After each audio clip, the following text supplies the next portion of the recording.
The hangar at Wright Field in Dayton, Ohio, felt different that autumn morning in 1943. A cool wind swept through the open doors, carrying with it the scent of machine oil and aviation fuel, mixing with the metallic tang of fresh aluminum and steel. The enormous space, usually filled with the thunder of American engines being tested and refined, had taken on an almost reverent quietness. In the center of the hangar, illuminated by shafts of pale sunlight cutting through the high windows, sat an object that had haunted American pilots' dreams for nearly 3 years. A Messerschmitt Bf 109, one of Nazi Germany's most fearsome weapons of war. Around it moved a team of engineers, technicians, and aircraft specialists, circling the German fighter like archaeologists examining an artifact from a lost civilization. Some held clipboards, others carried measuring devices.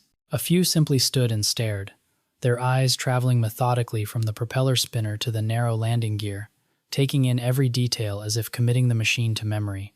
This particular aircraft had arrived at Wright Field after a complicated journey. It had been captured in North Africa during the spring of 1943, following the collapse of German forces in Tunisia. The Luftwaffe pilots, desperate to escape the Allied advance, had abandoned their bases, and the American forces moving through the desert dust had found dozens of German aircraft left behind. This specimen was relatively intact, its Daimler-Benz engine still wrapped in its engine cowling, its cockpit instruments still in place, the propeller blades still attached. The Americans had carefully crated it, shipped it across the Atlantic, and transported it to this secret facility where, for months now, the most brilliant aircraft engineers in America had been taking it apart piece by piece, trying to unlock the mystery of why the Germans had dominated European skies for so long. Among the engineers that day was a tall, quiet man named Theodore P. Wright, Chief of Engineering at the Material Laboratory, a division of the Air Force Technical Service Command. Wright had spent the better part of his career studying aircraft design, and he moved through the hangar with the purposeful stride of someone who knew exactly what he was looking for. Beside him walked Charles H. Chatfield, an aerodynamicist whose eyes seemed to analyze the air itself as much as the physical structures within it. Together, they had been leading the systematic dissection of this German fighter for months now, and this particular morning marked a turning point the day they would begin removing the inner components, stripping away the skin to reveal the skeleton of German engineering. Also present was Captain John F. Leet, a test pilot who had been selected to fly the captured Bf 109 to understand its handling characteristics firsthand. Leet was one of the few American pilots who would ever sit in the cockpit of this aircraft and actually fly it, and his impressions would help contextualize what the engineers found in their technical analysis. The Messerschmitt Bf 109 had emerged from German factories in the late 1930s as something genuinely revolutionary, a machine that represented a step change in fighter aircraft design. When it first appeared during the Spanish Civil War in 1937, flying for the nationalist forces under the command of Adolf Galland and other German pilots gaining combat experience, it had demonstrated capabilities that left observers from other nations genuinely unsettled. Here was a monoplane fighter with a sleek, purposeful design, nothing like the biplanes that still dominated many European air forces, or even the early monoplane fighters that other nations were hurrying to develop. Its speed was extraordinary for the time, capable of exceeding 450th kilometers per hour in level flight when, powered by the Junkers Jumo 210th engine of that era, its rate of climb was almost intimidating. In tests conducted by the Luftwaffe, the aircraft could reach 5,000 meters in less than 5 minutes, a capability that seemed to defy the physics of the time. When the war in Europe began in 1939 and Germany turned its military machine westward, the Bf 109 became the spear point of that assault, and in the hands of experienced German pilots, it seemed nearly invincible. The battle over France in May and June of 1940 had been, in many ways, a demonstration of German air superiority. The Bf 109 had proven itself superior to the British Supermarine Spitfire, though only barely. So barely that British and German pilots would argue about the comparison for decades to come, and far superior to most other fighters in the world. The American Curtiss P-40 Warhawk was markedly inferior in climb and rate of turn. The Soviet Polikarpov 116, despite its revolutionary gull-wing design and innovative retractable landing gear, was considerably slower and less capable at altitude. Pilots like Adolf Galland, Werner Melders, and others who would become legendary in the annals of aviation had carved their names into history from the cockpits of these machines. Galland, a former biplane pilot, had transitioned to the Bf 109 in the late 1930s and had found the machine so appealing that he continued to fly it throughout the war, eventually commanding the fighter forces defending the German homeland itself. Mulders, the first pilot to achieve 100 confirmed aerial victories, had done much of his hunting in the Bf 109. The aircraft had become synonymous with German military power, a symbol of technological prowess that German propaganda exploited ruthlessly. Posters appeared throughout Europe showing the distinctive profile of the Bf 109, its inverted gull wing shape, its lean fuselage, its air of menace. But symbols and myths the engineers at Wright Field understood could be deceiving.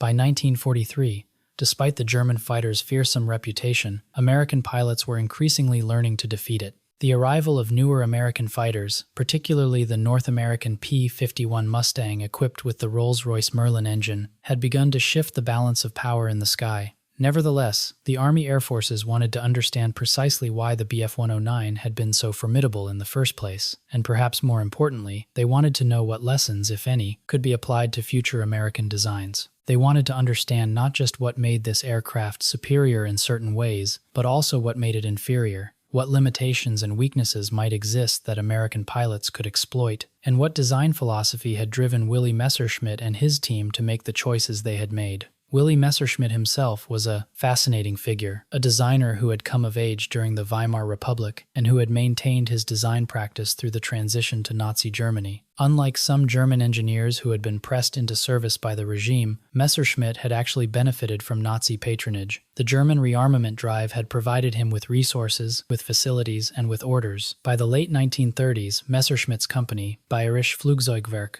was one of the largest aircraft manufacturers in Germany. Messerschmitt himself was a meticulous designer, a man obsessed with efficiency and performance. He had built his reputation on the principle that every part of an aircraft should serve a purpose, that nothing should be included unless it directly contributed to the aircraft's mission. This philosophy would profoundly shape the Bf 109 and would ultimately prove to be both its greatest strength and its most limiting constraint. The first thing that struck the American engineers at Wright Field was the overall simplicity of the aircraft's construction. This was not a criticism initially, but rather an observation that spoke volumes about the design philosophy underlying the machine. The Bf 109's designers had approached the problem of fighter aircraft design with a kind of elegant efficiency that seemed almost Teutonic in its discipline. Every component served a purpose. There was no unnecessary ornamentation, no redundancy in the structure, no safety margins that exceeded what calculations suggested was absolutely necessary. The fuselage was a semi-monocoque design, which meant the skin itself provided much of the structural strength. This was not new. Aircraft designers around the world had been moving toward this method for years, with designers like Donald Douglas and Jack Northrop in the United States having pioneered similar techniques. But the Germans had implemented it with a rigor and consistency that the American engineers found admirable in its internal logic, even if they questioned the wisdom of applying it so absolutely. The wing, too, followed a similar philosophy, a remarkably thin wing for the time, with an elliptical planform that had been carefully calculated to provide excellent aerodynamic efficiency. The elliptical wing shape, which would become iconic in British fighter design through the Supermarine Spitfire, had actually been pioneered by German engineers, and they had applied the principle with mathematical precision to the Bf 109. The wing had a thickness-to-chord ratio, the ratio of its depth to its width, that was genuinely thin, almost dangerously thin from the perspective of structural engineers accustomed to building more robust designs. But the calculations were sound, and the manufacturing precision required to produce such a wing was considerable. German designers had managed to pack a tremendous amount of performance into a relatively small package, and the result was an aircraft with a wing loading the weight supported by each square foot of wing area that was quite high,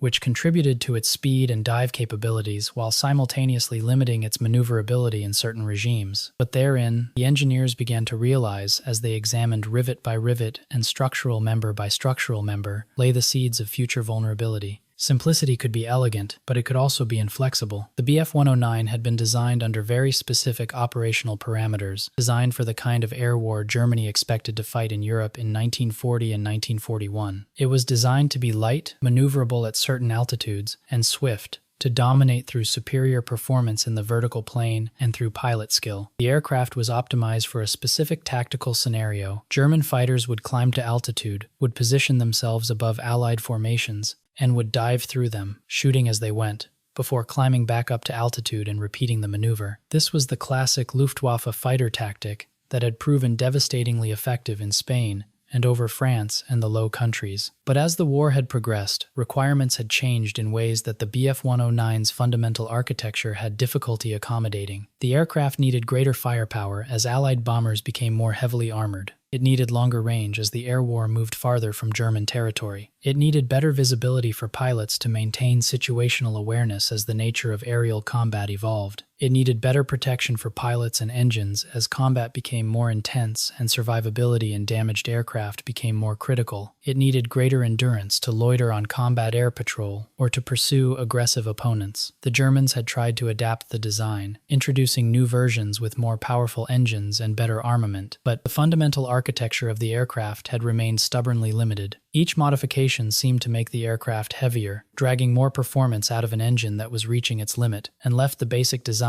pushing closer and closer to the edge of its capabilities. The landing gear became one of the first items the engineers examined in detail, and it would prove to be perhaps the most revealing component in terms of understanding both the strengths and weaknesses of German design philosophy. Several engineers crawled underneath the aircraft, measuring the wheelbase with precision instruments, analyzing the geometry, examining the shock absorption systems, studying the steering mechanisms. The Bf-109's gear was remarkably narrow in its track. The distance between the two main wheels was considerably less than comparable American fighters. The P-51 Mustang, for example, had a landing gear track that was significantly wider, providing a broader base of support.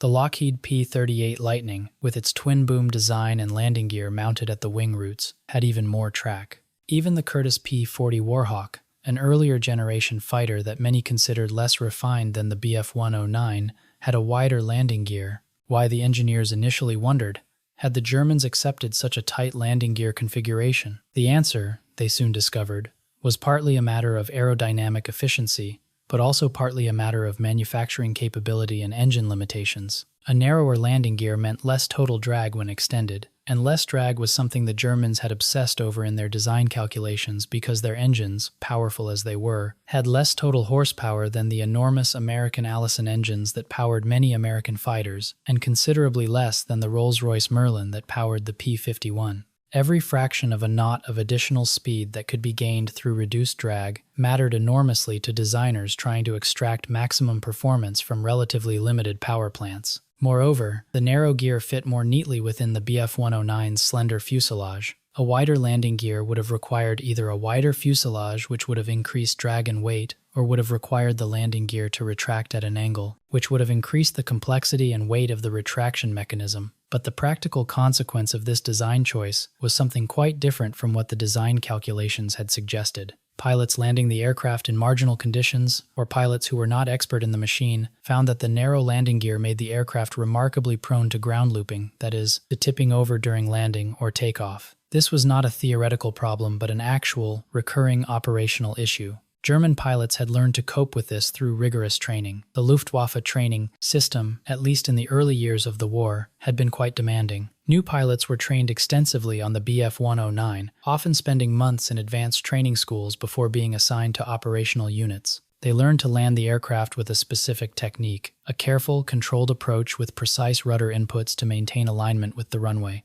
An error in technique could result in the aircraft swerving, and once a Bf-109 started to swerve on landing, the narrow gear and high center of gravity made it very difficult to recover. The aircraft would tip, often causing significant damage or destroying itself entirely. An American pilot accustomed to the wider track of an American fighter like the Curtiss P-40 Warhawk or the Lockheed P-38 Lightning would have found the Bf-109's landing characteristics distinctly challenging and frustrating. Captain John Leet, when he flew the captured Bf-109, reported that landing the aircraft required constant attention and precise technique. One moment of inattention, one slight miscalculation, and the aircraft would be on its side. Leet noted in his report that he could understand how novice pilots might find this aircraft genuinely dangerous to operate on the ground. This landing gear vulnerability had profound operational consequences that the American engineers understood immediately. German airfields in 1943 and 1944 were increasingly littered with damaged Bf-109s, aircraft that had been destroyed not in combat with enemy fighters, but through landing accidents caused by this very characteristic. As the war progressed and German losses mounted, the Luftwaffe found itself forced to accept increasingly inexperienced pilots into service. Where the early war had seen experienced, well-trained German pilots in the cockpits of Bf-109s, by 1943 and 1944, Many Bf-109 pilots were young men with minimal flying experience, rushed through training programs that had been compressed in response to terrible attrition rates. These inexperienced pilots, many of whom had only a few dozen hours of total flying experience before being sent to combat units, found the Bf-109 to be an unforgiving machine. The narrow landing gear that had been optimized for aerodynamic efficiency became a killer, claiming as many German pilots through landing accidents as the Allies were killing through aerial combat. German historians would later document the shocking extent of this problem. Entire squadrons of Bf-109s were lost not to enemy action but to landing accidents at their own bases. The fuselage structure was examined with particular intensity over the course of several weeks. The engineers from Wright Field and other facilities began documenting every joint, every rivet, every point where one piece of metal was fastened to another. Some engineers used calipers and precision, measuring devices to document the exact spacing of rivets and the thickness of various sections of the fuselage skin. Others examined the welds. The Bf-109 featured some welded sections in addition to riveted construction, and the engineers studied these joints with great interest, understanding that welding technology was advancing rapidly and that this was an area where American and German practices might differ significantly. They were trying to understand not just how the German designers had built the aircraft, but why they had chosen to build it this way, what assumptions had driven their choices, and what the long-term implications of those choices might be. The semi-monocoque structure was sound, and the overall engineering was competent. The engineers noted that the manufacturing tolerances appeared to be, in some respects, tighter than was strictly necessary, suggesting that German manufacturers had been operating under specifications that demanded high precision in certain critical areas.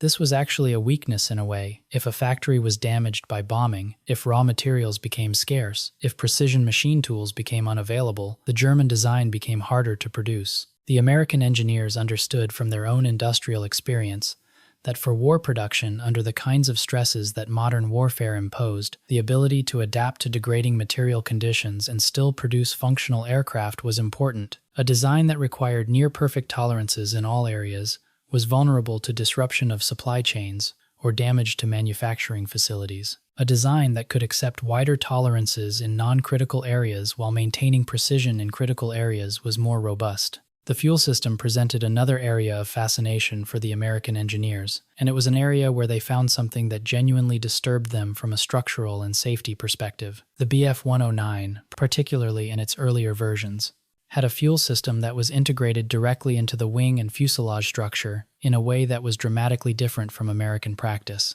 There were no large, self-sealing fuel tanks like those found in American fighters. Instead, the aircraft's very structure served as the fuel tank. The wings were essentially hollow spaces that were sealed and filled with fuel. The fuselage had internal cavities that held fuel. This approach saved considerable weight. The elimination of large, bulky fuel tanks meant that more of the aircraft's weight budget could be dedicated to structure, engine, weapons, or performance. The design was elegant from an engineering perspective. Why carry a heavy tank to hold fuel when you could use the structural space itself? But it meant that any damage to the wing or fuselage could result in catastrophic fuel leakage. American bombers attacking German airfields had learned, through bitter experience and at the cost of many crews and many aircraft, that a burst of machine gun fire into a Bf-109's wing could ignite the fuel immediately, often with devastating consequences for the pilot. In contrast, American fighters like the P-51 Mustang featured large, self-sealing fuel tanks that were isolated from the structural spaces of the aircraft.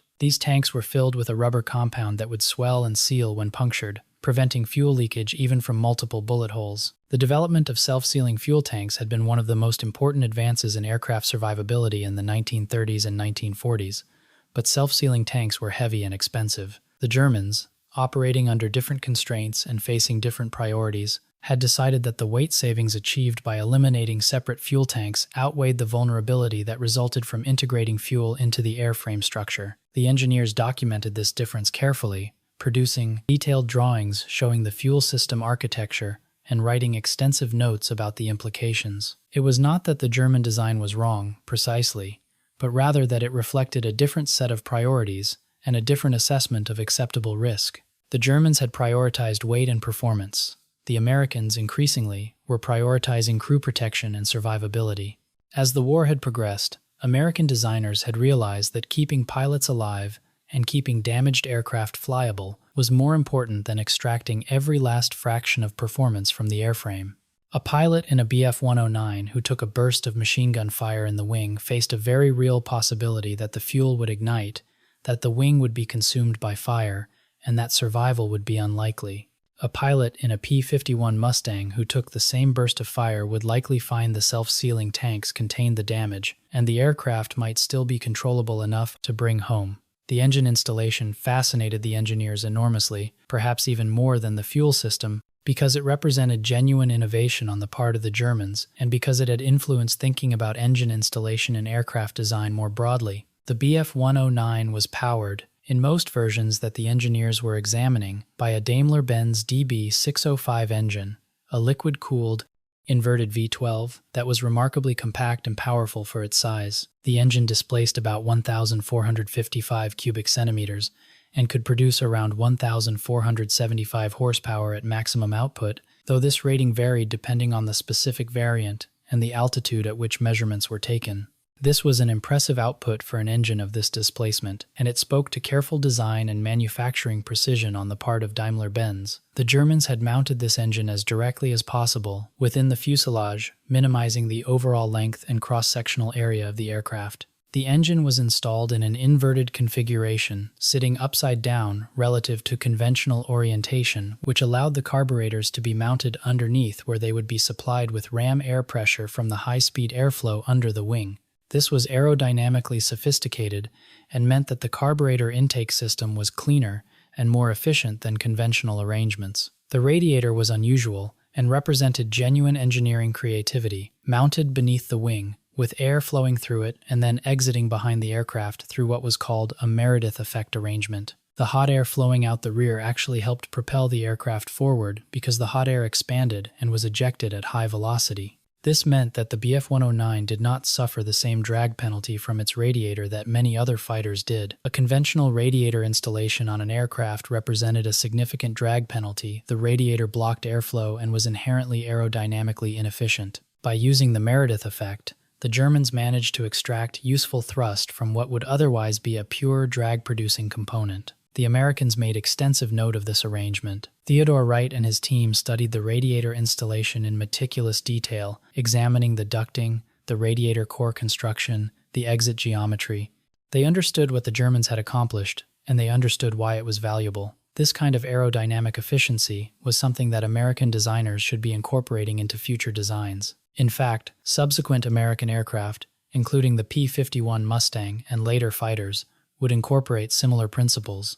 The arrangement was not copied directly, the implementation details differed, but the fundamental principle of extracting useful thrust from the radiator exhaust would influence American thinking for decades. But the engine installation also revealed vulnerability and spoke to the different priorities that had driven German and American design. The Daimler-Benz engine was water-cooled, which meant the aircraft required a complex coolant circulation system that was, in the view of the American engineers, somewhat fragile and certainly vulnerable to combat damage. A single burst of machine gun fire through the radiator could damage the cooling system and force the pilot to nurse the aircraft back to base or face engine seizure at altitude. Once an engine lost its cooling fluid, it would begin to overheat within minutes, and temperatures would build to the point that bearing seals would fail, metal would warp and seize, and the engine would essentially destroy itself. The American Allison engine, which had powered many American fighters in the early war years, was also liquid-cooled.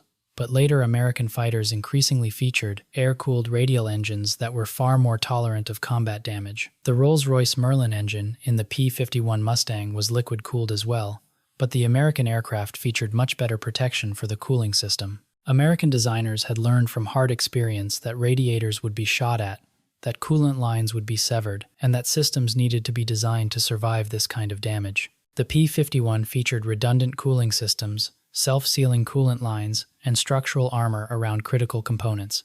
The Bf-109's cooling system, while adequate for peacetime operations, and for the kind of combat where hits on radiators might be rare, was not designed with the same level of protective redundancy. The cockpit was another revelation for the American engineers, and it was an area where they found something that seemed almost incomprehensible when compared to American design practice. The Bf-109's cockpit was cramped and uncomfortable by American standards. The pilot sat relatively high in the fuselage, positioned to give the aircraft good visibility forward and upward, which was appropriate for the kind of vertical combat tactics the Bf-109 was designed to execute. The canopy was small and heavily framed. The forward visibility, particularly over the nose, was considerably limited compared to what American pilots had become accustomed to. During takeoff and landing, pilots had to rely on indirect means to judge their approach and landing angle because the forward view was so restricted. Some German pilots had developed techniques to manage this. They would reduce the aircraft's speed just before landing and would crane their necks to the side to look out the window to see the runway. Others relied on a combination of feel and instruments. But the visibility limitation was a genuine constraint on safe operations. This was not inherently a design flaw in the abstract sense. It was simply a trade-off the Germans had accepted. The design prioritized a small frontal cross-section and aerodynamic efficiency over pilot comfort and visibility. The narrow cockpit meant less drag. The small canopy meant less structural complication. But it meant that flying the aircraft safely required significant skill and practice. A novice pilot, or a pilot transitioning from other aircraft, would struggle with the visibility limitations. This, combined with the narrow landing gear, meant that the Bf-109 was genuinely difficult to operate safely for pilots who were not extensively trained and experienced on the type. In fact, American test pilots who flew captured Bf-109s consistently reported surprise at how demanding the aircraft was to operate. It was fast, it climbed well, and it had excellent performance in certain regimes, but it was not a forgiving aircraft for a pilot who made mistakes. The aeronautical instruments in the cockpit told their own story to the American engineers.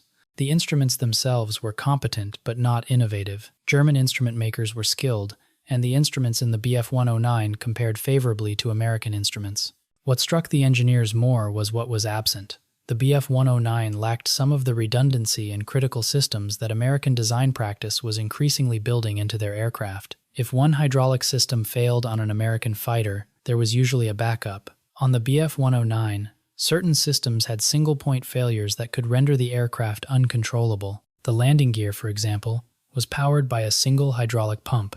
If that pump failed, the landing gear would not retract, creating enormous drag that would severely degrade aircraft performance. The flaps were similarly dependent on a single hydraulic system. American designers, learning from hard experience and from systematic analysis of combat losses, had begun implementing backup systems for critical functions. A hydraulic system failure should not, in American thinking, render an aircraft unflyable. The guns and ammunition systems were examined with particular interest.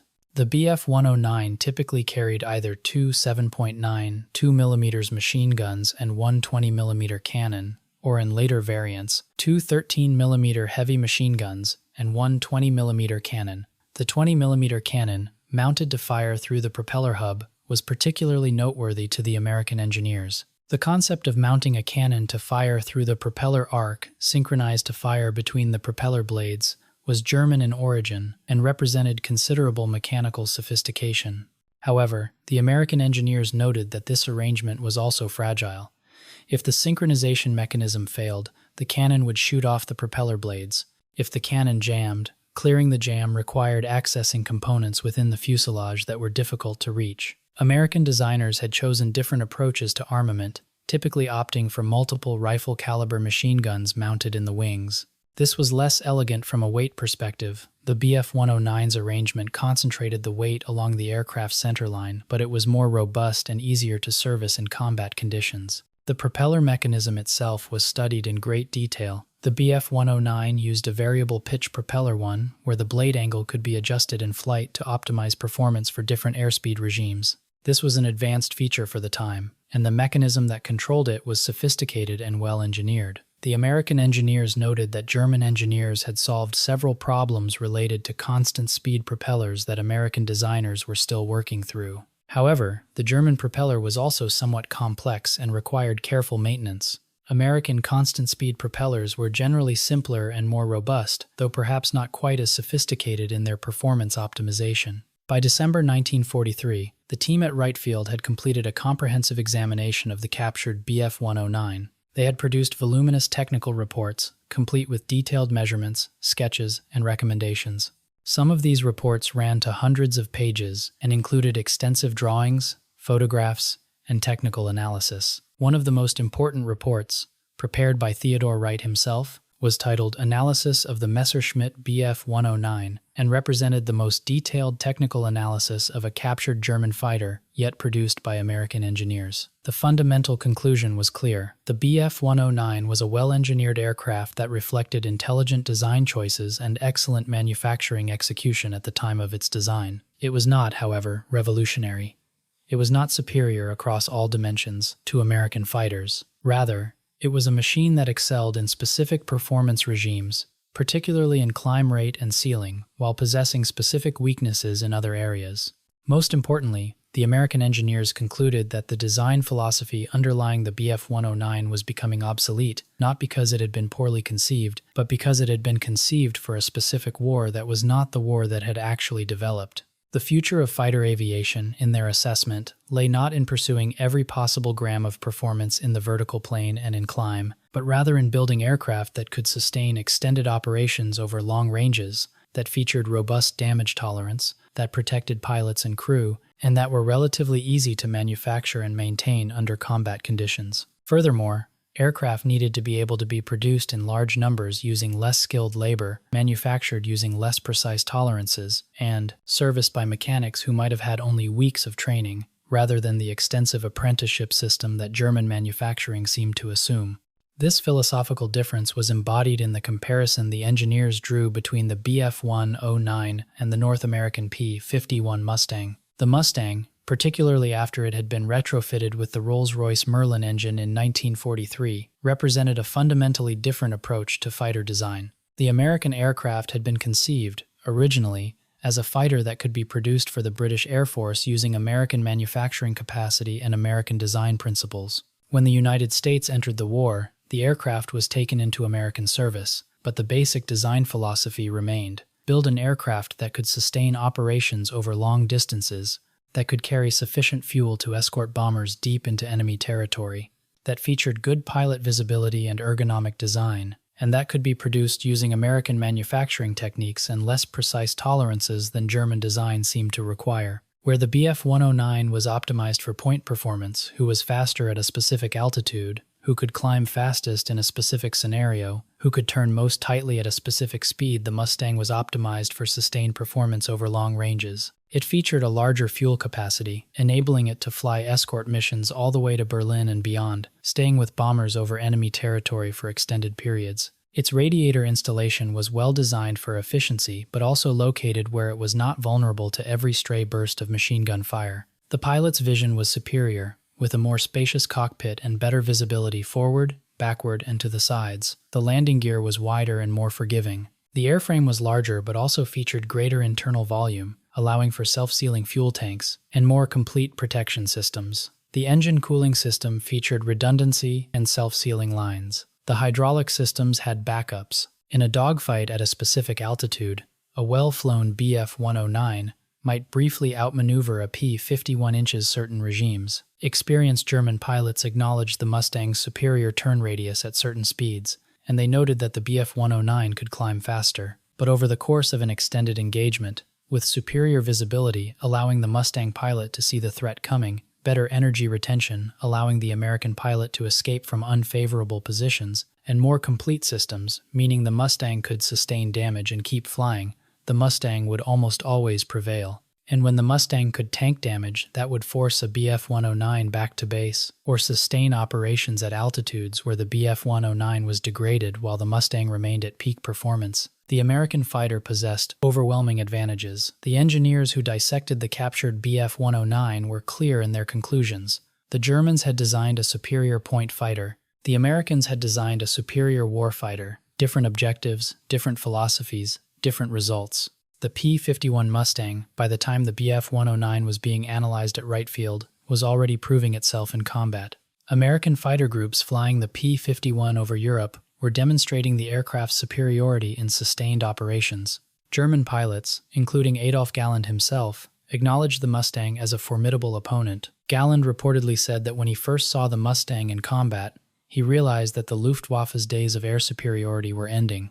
The Bf 109 could fight the Mustang to a standstill in certain scenarios, but it could not defeat the Mustang decisively when the American pilot understood the aircraft's capabilities and limitations and used them appropriately. What the American engineers did not adopt from the Bf-109 was actually more instructive than what they did. They did not copy the narrow landing gear configuration, despite understanding the aerodynamic logic behind it. They had learned from operational experience that forgiving landing characteristics were worth more than the small drag savings provided by a narrower gear. They did not adopt the cramped cockpit design, despite recognizing that the small frontal cross-section contributed to the aircraft's speed. They understood that pilot comfort and visibility were not luxuries but necessities. They did not integrate fuel systems directly into structures in the way the Germans had. Even though this saved weight, the vulnerability it created was not acceptable. They did not pursue the same kind of aggressive weight minimization and performance optimization that had characterized the Bf-109's design. Instead, American aircraft continued to grow larger, to incorporate greater structural redundancy, to build in protection systems, to prioritize crew survivability and sustained performance over peak performance in any single metric. What they did appreciate, and what influenced future designs, was the German approach to radiator design and the Meredith effect installation. The way the Germans had managed to extract useful thrust from cooling air while minimizing the cooling drag penalty represented genuine engineering insight. Future American aircraft would incorporate similar principles. The consolidated B-32 Dominator, a heavy bomber under development, incorporated ducted radiator arrangements inspired by German designs. The XP-72, a proposed high-altitude fighter variant of the P-47 Thunderbolt, incorporated a similar radiator arrangement. The overall structural approach of the semi-monocoque fuselage, while not invented by the Germans, was certainly refined and perfected by them, and American engineers recognized the value of continuing to develop this approach with even greater sophistication. But they would do so while maintaining the design principles that emphasized redundancy, robustness, and damage tolerance. The propeller design also drew intense interest. While American designers did not copy German propellers directly, they did study them carefully and incorporated some of the more refined control mechanisms into later American designs. The variable pitch propeller was not new. American designers had been working on these for years, but the German implementation offered some ideas worth considering. But perhaps the most important lesson that the American engineers drew from the captured Bf-109 was a lesson about design philosophy and the nature of technological competition. The Bf-109 had been superior in 1940 because the Germans had understood, at that moment in time, what mattered most in aerial combat. They had optimized for it ruthlessly. Galland and other experienced pilots understood that in the early war, a fighter that could outclimb and outspeed its opponents was more valuable than a fighter that was more comfortable or more forgiving. These priorities made sense in 1940, but technological requirements change as wars evolve. The Bf-109, locked into its basic design architecture that had been set by the needs of 1936 and 1937, was increasingly unable to meet the demands of 1943 and 1944. American designers, working with a broader palette of engines, manufacturing capabilities, and operational requirements, had been able to develop aircraft that could adapt more flexibly to changing conditions. They had designed aircraft that could grow and evolve as requirements changed, rather than aircraft that were locked into a specific performance envelope. By late 1943 and into 1944, the Bf-109 was increasingly becoming a defensive weapon in a defensive war. German production had continued, and new versions of the aircraft appeared regularly. The Bf-109G series, which began appearing in significant numbers in 1943, featured more powerful engines and better armament than earlier versions, but it also became heavier. The weight increases were not matched by commensurate improvements in engine power. The Bf-109G, while more capable in terms of armament and engine power, was slower and less agile than earlier versions. The narrow landing gear remained a persistent vulnerability. The vulnerable fuel system remained a persistent vulnerability. The cockpit visibility remained problematic. These fundamental design constraints could not be easily overcome by the addition of more powerful engines and different armament. Modifications to the Bf-109 were like adding armor to a knight. You gained protection, but you lost agility and speed. By 1944, a new variant, the Bf-109K, was introduced with a more powerful Daimler-Benz DB605 engine, capable of over 2,000 horsepower with special fuel. But even with this tremendous power increase, the aircraft was not proportionally faster or more capable than earlier variants. The airframe had reached the point of diminishing returns. You could not simply drop a bigger engine into an airframe that had been designed 40 years earlier with different engines in mind and expect to get proportional performance improvements. The aerodynamic drag remained the same, the structural weight remained about the same. You were just taking a higher proportion of the engine's output just to push the same mass through the same air at similar speeds. Moreover, the operational environment in which the Bf-109 found itself was changing in ways that the aircraft's design could not easily adapt to. By 1943, the Germans were defending, no longer attacking. The strategic initiative had passed to the Allies. The long-range escort fighters of the American bombing offensive, particularly the P-51 Mustang, could follow American bombers all the way to Berlin and beyond, staying with them over enemy territory and engaging German fighters there. The Bf-109, with its more limited range, could not venture as far from its bases. It had to fight the air war on the Allies' terms, not on its own. When the Bf-109 faced the P-51 over Berlin, the American fighter could fight, and if necessary, head back toward the bombers and the security of the escort formation. The Bf-109, at its combat radius, was operating at its fuel limits. It could not risk long pursuits or extended engagements. It had to make its attack count and head back to base. German pilots, moreover, were increasingly inexperienced. The veterans, the Gallens and Mulders and Erich Hartmanns and others, were being attrited at a rate that German training could not replace with similarly skilled pilots.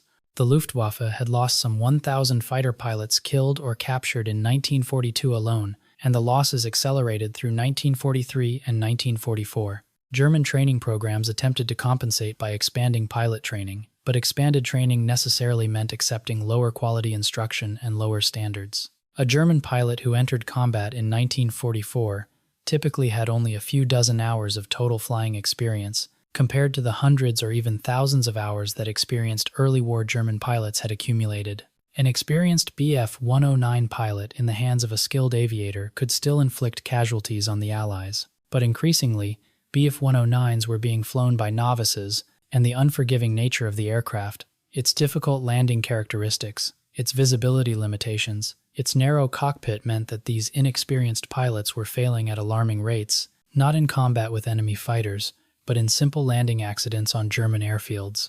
The documentation from German Luftwaffe units tells a grim story that the American engineers understood from examining the aircraft.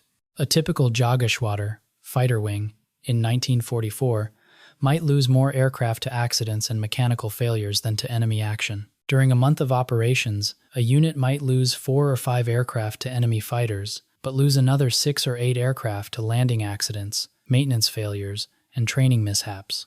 This ratio varied depending on the unit and the month, but the basic pattern was clear. The Bf-109 was a difficult aircraft to operate, and as the pilot pool degraded, as maintenance became harder to perform under constant bombardment, as pilots had less time to become proficient on the aircraft, losses mounted from self-inflicted failures. By 1944, the war in the air over Europe had fundamentally transformed. The day fighters were now, in many ways, almost peripheral to the central drama unfolding over German territory. The real air war was being decided by the ability of the Americans to get bombers through to their targets and protect them there. The Bf-109, for all its original brilliance as a fighter, was increasingly inadequate to this new strategic reality. The German Air Force, realizing this, began to transition toward new aircraft like the Messerschmitt Me-262, the first operational jet fighter. This aircraft represented a completely different approach to fighter design, leveraging jet propulsion to overcome the fundamental performance limits that piston engine fighters had encountered.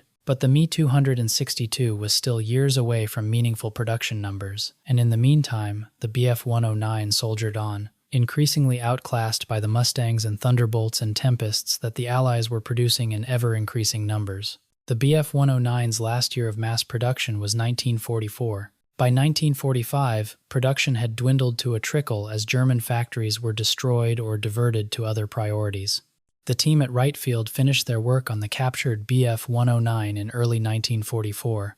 The reports they produced were distributed throughout the American aircraft industry, classified but circulated to engineers who had a need to know. They were studied at North American Aviation, where engineers working on improved versions of the P-51 Mustang noted with satisfaction that many of their design choices had proven superior to the German approach. They were studied at Lockheed, where work was underway on the P-80 Shooting Star, a jet fighter that would represent the next generation of American fighter aviation. The P-80, in many respects, incorporated lessons from the analysis of the Bf-109. It was designed with robust landing gear, a spacious cockpit, self-sealing, fuel tanks, redundant systems, and adequate safety margins. It was larger and heavier than a Bf-109, but it was also more capable, more survivable, and more forgiving. They were studied at Republic, where the P-47 Thunderbolt was evolving into its later variants that incorporated many of the lessons learned from examining captured German aircraft. Every American aircraft manufacturer received the message. The future belonged to robust, versatile, long-range fighters that could operate under adverse conditions and protect their pilots, not to aircraft optimized for point performance in specific regimes. The engineers also studied how German manufacturing had managed to build the Bf-109 so efficiently despite the tight tolerances and precision that seemed to be required. They found that German factories had invested heavily in machine tools and had trained their workers extensively. German labor practices, despite the Nazi regime's many abuses, had included substantial apprenticeship programs and technical training. Workers on aircraft manufacturing lines had significant training and experience. This was very different from American manufacturing, which increasingly relied on less skilled labor. Women had entered the American aircraft manufacturing workforce in large numbers. Over 65% of the workforce at some American aircraft plants by 1943 was female. These workers, while capable and dedicated, often had only weeks or months of training. American designs needed to accommodate this reality. They needed to be manufacturable by relatively unskilled workers. They needed to have wider tolerances. They needed to be less dependent on precision. This was actually an enormous competitive advantage. American factories could produce more aircraft with less skilled labor, and they could do so more quickly and more cheaply than German factories. By the final year of the war, the numerical advantage was overwhelming. In 1944, the American aircraft industry produced about 10,000 fighters. Germany produced about 4,000. In 1945, the United States produced about 11,000 fighters, while Germany managed only about 1,500, most of which were never actually delivered to operational units. The Americans were not just building better aircraft, they were building more aircraft, and they could replace losses far more easily than the Germans could. A German pilot who shot down 5 American fighters had destroyed 5 airframes, but those 5 airframes would be replaced within weeks. Meanwhile, the Bf-109 shot down that German pilot's aircraft, and there was no replacement waiting. Pilot training would take months, and there was no guarantee that a replacement pilot would be available or that, if available, would be adequately trained.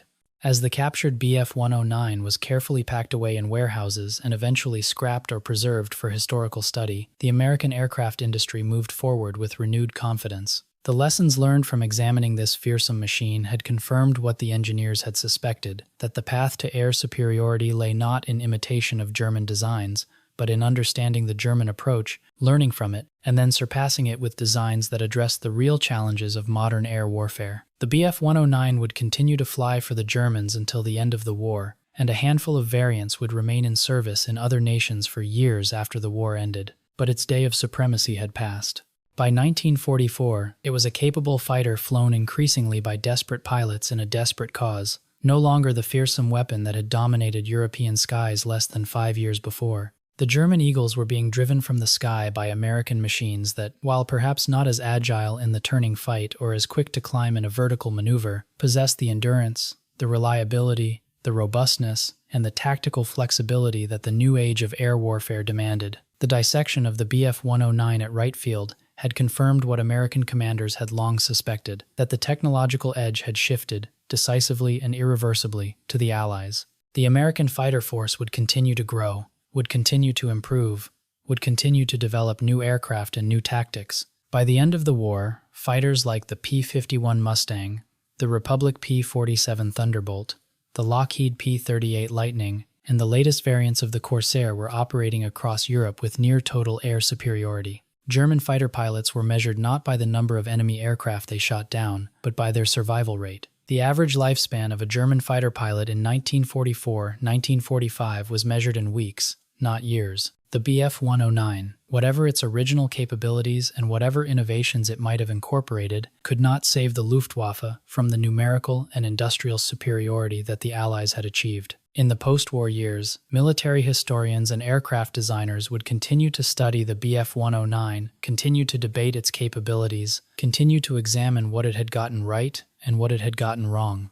But there was never any doubt among the engineers who had worked on its analysis that the American approach to fighter design, emphasizing robustness, survivability, sustained performance, and manufacturing practicality over point performance and elegant optimization had been validated by the course of the war. The Bf-109 was a beautiful machine, an elegant solution to a problem posed in the 1930s. But the problem that mattered in 1943 and 1944 was not the problem that had been posed in the 1930s. The world had changed, the war had changed, and the aircraft that could adapt to that change were the aircraft that would prevail. The analysis of the captured Bf-109 represented that understanding crystallized into technical recommendations that would shape American aircraft design for decades to come.